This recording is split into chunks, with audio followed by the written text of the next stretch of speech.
Wow, congratulations. Take us through that. What do you think? Oh, well, you know, sometimes when you come to these championship situations, they end up dragging out, right? You're waiting for all the other finals to go by, and they're putting the competition on pause. And what do? You hang around and shoot the crap with your buddies out there.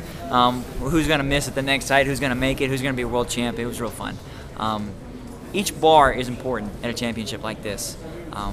It's my goal, just like it was at Sacramento, to jump each of the lower bars flawlessly, because when it comes down to those misses at the end, which it did, if I had not made 95, I still would have been the victor because of no misses all the way up to 89.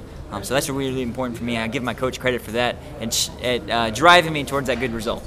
Do you feel like your form coming into this might have played on the minds of some of your rivals? Well, my form, I struggled a little bit in the prelims. I'm not going to lie about that. Each jump I had to get better tonight because I'm very limited on my poles. I have a great manufacturer, but my length is something I've always struggled with. I'm being the best jumper I can on a shorter pole than everyone else. But tonight, it netted me my victory because I was able to come up with my best jump. So jumping 95 was having to channel my 6-meter jump back from Sacramento. Why is that? Why do you use the shorter poles? Well, it takes me less time to get to the bar, so I have less time for errors. You take very good care of that flag. How much does that flag mean to you and being a reservist and all that? Well, I plan to give this flag to my girlfriend back home. I gave my flag from Rio to my brother, my twin brother. He's been my fan my whole life. This flag means a lot to me. I put it over my shoulder to show it proudly. I did my victory lap probably too fast. I actually cramped up at the end of it, but I was so happy. I said I needed to really show respect to the flag and say this means something to me. I carry it over my shoulder to show covering up the little flag right here, but sometimes a bigger flag's nicer. So no 400-meter career in your future? Well, once upon a time I wanted to be on the relay team, but I've since given up that dream.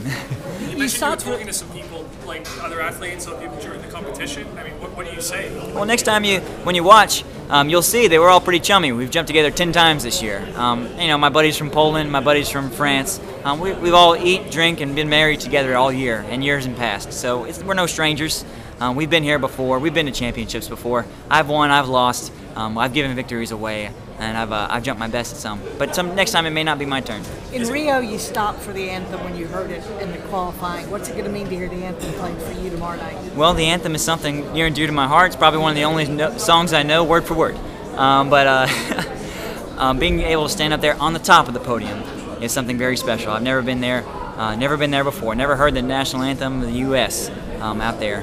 So I don't know how I'll react. Do you take your role in the Army extremely serious? I mean, is that very important to you as well? Well, you're professional always when you're an Army officer. So depending on how I present myself in whatever interview, whatever facet I'm at, I have to be reserved and understand that I'm representing more than just me standing here, but you know, the flag, my unit back home, and my family for certain. What's your rank again? I'm a first lieutenant. Been promoted since March.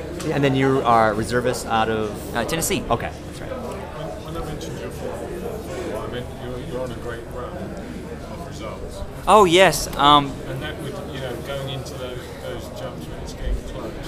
Well, it's certainly not my fault that I've won 10 competitions in a row. No, but it might work to your favor when it gets closer to the end. Well, I harken back to 20,000 training jumps when the bar goes to 95 and I'm on a third attempt. I said, I'm likely to make this. Good jumpers make good jumps.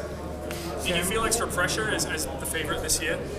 Well, it's funny. I had a press conference with Renaud in Paris, and they asked him, hey, since do you have a lot of pressure coming on you this year for the World Championship? And he puts up a finger and says, well, I'm not the Olympic champion, I'm not the reigning world champion, and I'm not the world lead. And he turns the question over to me and says, Sam, are you feel pressured right now? And I said, no, not really. If you don't, I don't, because you're the best, and if you're going for gold, I'm going to go for gold as well. What do you think when the bar went to 601 and Renaud had if he cleared that, then you would have to as well? Well, you have to respect your competition. I know that no one is more dangerous than Renaud in this competition and this time in history at 6 meters, because he has over 17 jumps over it when I only have 1. So I know he's more likely to make it than me, but I got to put my best competition and have as few misses going up to that as possible. Why didn't you keep going? Why didn't I keep going? Well, I once watched Renaud jump a world record and then try to jump higher, and he got extremely hurt. And I saw my limits today. My coach said, I don't think you can make 601. I don't think it would be worth it. And I said, well, it's not an American record. Next time I'm healthy, I'm going to go for 605. Coach is your dad, and you have 2 coaches, right? No, my coach is my father. Scott. It was Scott funny because Kendricks. he was like videotaping on his big iPad, or well, that's what coaches do. Well, being able to see coach my is your video. father, though. I mean, he's Taping that for nostalgia too, wasn't he? Oh well, of course. But my entire family was there, and he's my father always, but my coach today. He's, we kind of work as shooter and sniper. He's calling the shot, and I'm the one shooting. Nice. Sam, you had some numbers written on your forearm during the competition. I was wondering what those were. Well, we've often considered ourselves the masters of the 1%. How can an athlete like me, that's not necessarily at the top of the world in anything, numbers-wise, how can I be at the top of the world in pole vault? And I can get a little bit better in everything, be a little bit more exact than I was the day before. I'm used to my marks in imperial and in feet and inches, and to have them by the centimeter on my arm and being ready to put those marks down on the track, so I don't have to waste a minute of warm-up doing calculations.